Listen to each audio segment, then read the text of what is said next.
Bismillahirrahmanirrahim. Assalamualaikum. Kami wakil daripada kumpulan 4 ingin membentangkan sebuah tajuk yang sangat penting dan relevan dalam dunia politik negara kita, iaitu penyelewengan dana politik.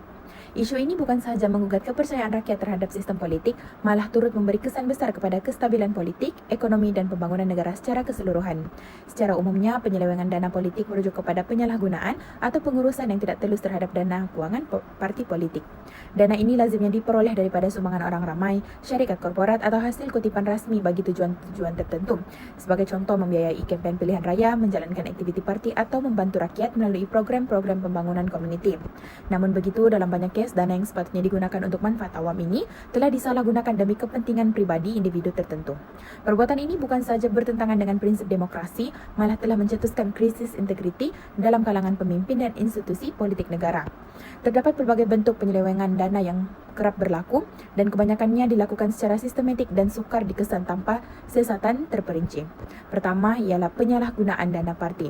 Dalam hal ini, wang parti yang sepatutnya digunakan untuk program-program sah seperti bantuan rakyat atau pengurusan organisasi telah digunakan bagi kepentingan pribadi, termasuklah pembelian aset mewah, pembiayaan gaya hidup pemimpin atau perbelanjaan keluarga. Sebagai contoh, pernah dilaporkan bahawa seorang pemimpin politik menggunakan dana parti untuk membeli barangan pribadi seperti jam tangan mewah dan berjenama yang tiada kaitan langsung dengan fungsi parti.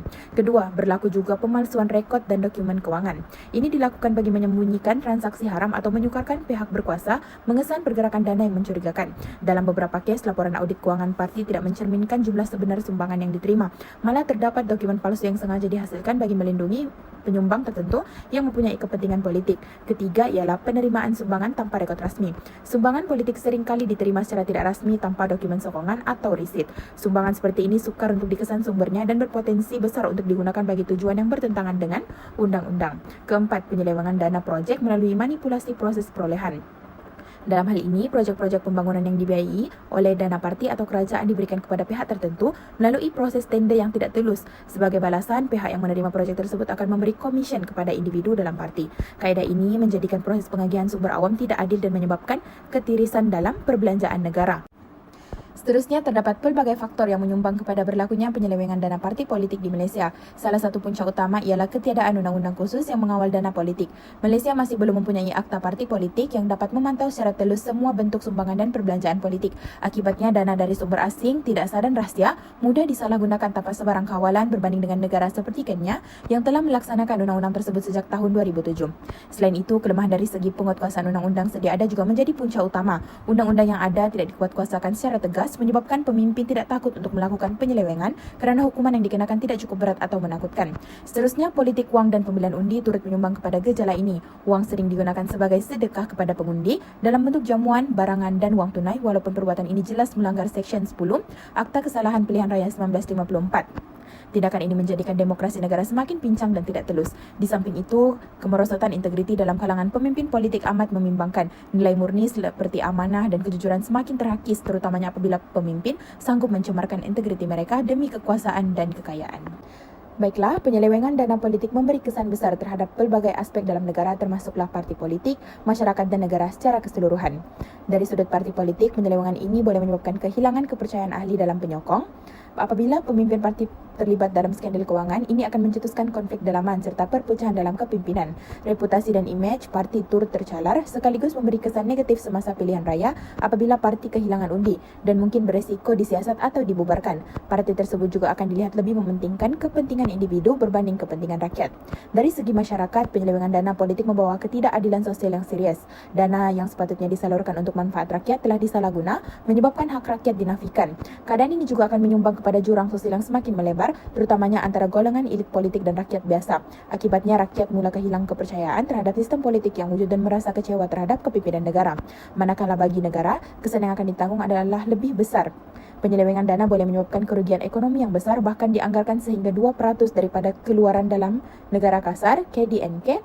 Ia turut mencetuskan ketidakstabilan politik dan krisis pemerintahan yang mana melemahkan institusi demokrasi serta proses pembangunan negara. Lebih buruk lagi, imej negara di mata dunia sudah pasti akan terjejas, sekaligus menjejaskan pelaburan asing dan keyakinan masyarakat antarabangsa terhadap Malaysia. Seterusnya, terdapat akta dan undang-undang peraturan yang berkaitan dengan tajuk ni. So, secara ringkasnya, di Malaysia ni kita ada banyaklah undang-undang yang mengawal rasuah, terutamanya untuk melarang perbuatan memberi dan menerima rasuah serta salah guna kuasa. Ada undang-undang juga yang menetapkan hukuman berat termasuk penjara hingga 20 tahun dan denda tinggi bagi siapa yang terlibat rasuah. Rasuah ni dalam pilihan raya juga tidak dibenarkan, dan terdapat peraturan yang mengawal perbelanjaan kempen supaya tiada pihak yang gunakan wang secara tidak sah untuk mempengaruhi undi. Secara keseluruhannya, undang-undang kita ni sudah cukup ketat untuk mencegah rasuah. Cuma yang penting adalah pelaksanaan undang-undang ni dengan tegas dan adil.